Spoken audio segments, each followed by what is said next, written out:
You are not ready for what has just been leaked from the Qatar Grand Prix. New internal images and data logs have surfaced, revealing a shocking chain of events that turned Oscar Piastri's dominant drive into a nightmare. These images show the exact moment when McLaren froze during the safety car while Red Bull executed the single most decisive move of the race. For the first time, we can see frame by frame how Piastri's victory was not taken on track. It was handed away from the pit wall. The lead he built with confidence was dismantled by hesitation, confusion, and a failure to react to a situation every strategist in the paddock recognized instantly. What makes this leak even more explosive is that Piastri was driving the fastest car by a clear margin.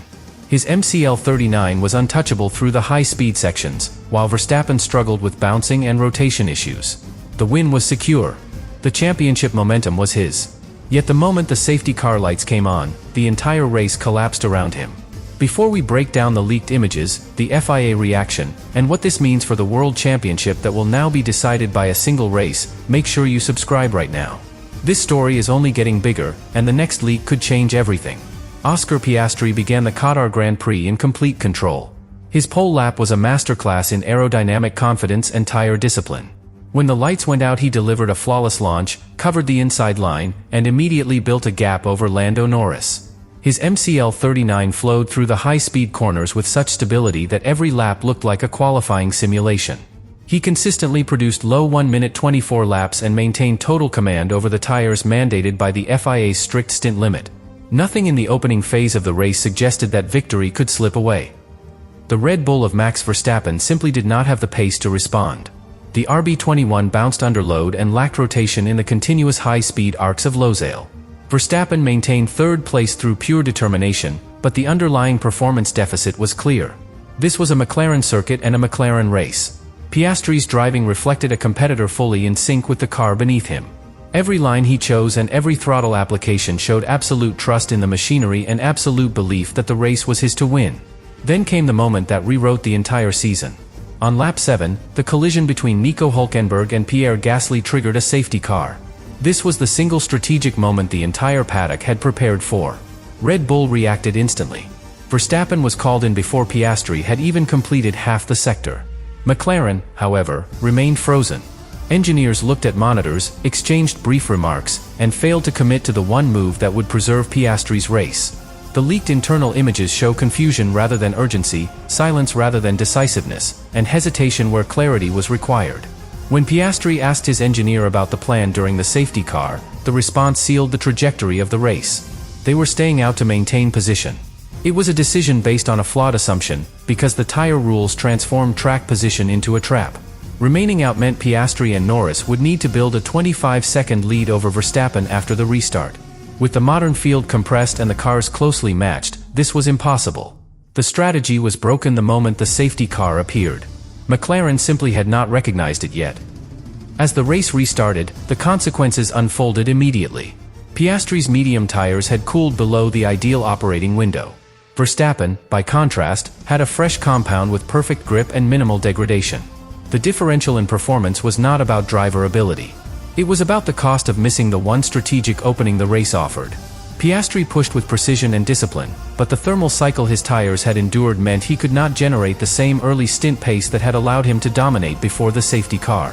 When Piastri eventually made his mandatory stop on lap 24, he emerged far behind Verstappen. It did not matter that his pace was strong. It did not matter that the MCL39 remained the fastest car on the track. The mathematics of the race were against him. The world saw the result the moment he rejoined and watched Verstappen sweep past the main straight unchallenged. Piastri's radio message said everything without a single unnecessary word. He said he had no words. His engineer acknowledged the mistake with a quiet instruction to keep pushing. The damage had already been done. The World Championship standings reflect the full weight of that decision. Lando Norris holds 408 points, Verstappen sits on 396, and Piastri remains in contention with 392. The gulf between what Piastri earned on track and what he received on the results sheet is larger than any gap on the timing tower. Qatar transformed what should have been a defining moment of his season into a scandal that now places the burden of redemption on the final race in Abu Dhabi.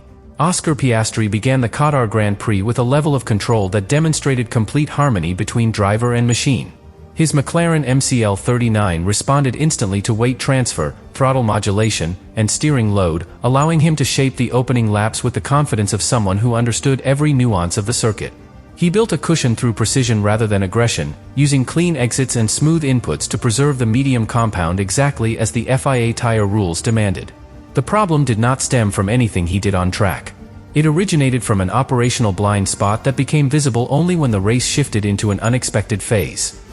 The safety car transformed the race into a situation that required immediate strategic clarity, and this is where the first cracks emerged. The tire regulation for Qatar meant that every driver would need to complete multiple mandatory stints, making a stop under caution the most valuable opportunity of the day. Red Bull recognized this instantly. McLaren did not. The problem for Piastri was not pace or tire degradation. It was that he depended entirely on the information provided by the pit wall to manage the long-term structure of the race. When the guidance arrived, it lacked the urgency required for the situation. Inside the cockpit, Piastri continued to preserve tire temperature and maintain formation, but he could not see the hesitation occurring on the pit wall. Engineers reviewed telemetry, analyzed projected stint lengths, and evaluated the threat posed by Verstappen, yet there was no decisive call. The leaked images confirmed that those seconds were filled with uncertainty rather than alignment. This hesitation created a strategic vacuum that placed Piastri at a critical disadvantage. The race was shifting, and McLaren had not shifted with it. Once the safety car continued for multiple laps, the mathematical landscape became clear to every strategist watching. Verstappen had already completed one mandatory stint. Piastri still needed to complete his. This meant the lead he held on track no longer had structural value unless he responded with a pit stop of his own. When he finally asked his engineer for direction, the response he received was focused solely on maintaining track position.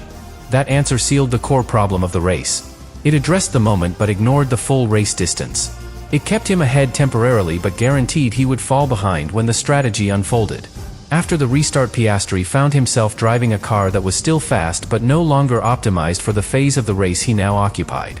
His tires had cooled, reducing initial grip and forcing him to work harder to restore temperature, while Verstappen enjoyed the stability of a compound at peak performance. The problem was not that Piastri lacked speed. It was that the tires he relied upon had already undergone a thermal cycle that compromised their early stint behavior. Every lap he executed perfectly still carried the hidden cost of an earlier strategic misjudgment. The situation grew heavier as the race progressed toward his mandatory stop. Piastri's lap times remained competitive and his discipline never wavered, yet he was trapped within a framework that prevented him from reclaiming control of the race. The lead he had earned through raw pace had evaporated not because of a driving error but because he was operating inside a strategy that no longer matched the demands of the race. The problem became one of structure rather than performance. It was no longer possible for him to rebuild the advantage that the safety car had erased. When he finally entered the pit lane and rejoined behind Verstappen, the full weight of the earlier decision became undeniable. At that point, the problem had already evolved into a championship-altering moment. Piastri returned to a track position that no longer offered any realistic pathway to the victory he had commanded from the start. His calm but subdued radio message reflected the understanding that the turning point had occurred long before he stopped for fresh tires. The issue was not mechanical, tactical, or personal. It was the accumulation of hesitation during the phase when McLaren needed absolute clarity. That hesitation allowed an opponent to seize the only strategic opening available and transformed a dominant performance into a story of opportunity lost. The engineering environment inside McLaren shifted dramatically once the safety car was deployed because the MCL39 had been performing inside a finely tuned aerodynamic window that depended on uninterrupted speed. When the car slowed, the aero platform lost energy and the tires immediately began cooling. The engineering group received telemetry showing a drop in surface temperature across the medium compound, particularly on the heavily loaded left front. This required fast decision-making. Instead, the data was analyzed without a unified conclusion, and precious seconds were lost while Red Bull moved decisively. The internal hesitation marked the first moment when engineering pressure eclipsed engineering precision. As the safety car continued, the engineers faced a complex trade-off regarding energy recovery and tire preservation. The hybrid system relies heavily on consistent high-speed braking zones to harvest effectively. Under caution, harvesting becomes inconsistent and often inadequate. Piastri needed to protect his tire temperatures while maintaining enough energy to defend on the restart. These two demands are fundamentally at odds. The engineering group attempted to guide him through this balance, but with Verstappen already resetting his tires and hybrid profile through a perfectly timed stop, McLaren had placed itself in a mechanically inferior scenario before the restart even occurred. What the leaked images reveal is that the pit wall struggled to consolidate its analysis quickly enough to respond to the evolving situation.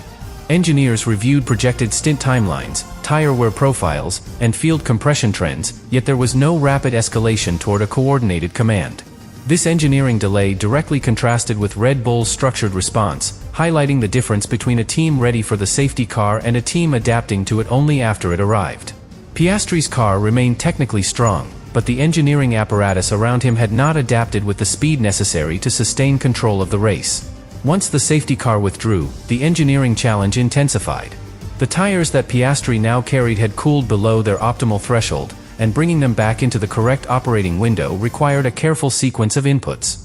The engineers instructed him to increase lateral load gradually and avoid aggressive throttle spikes, but the underlying structural grip had already diminished.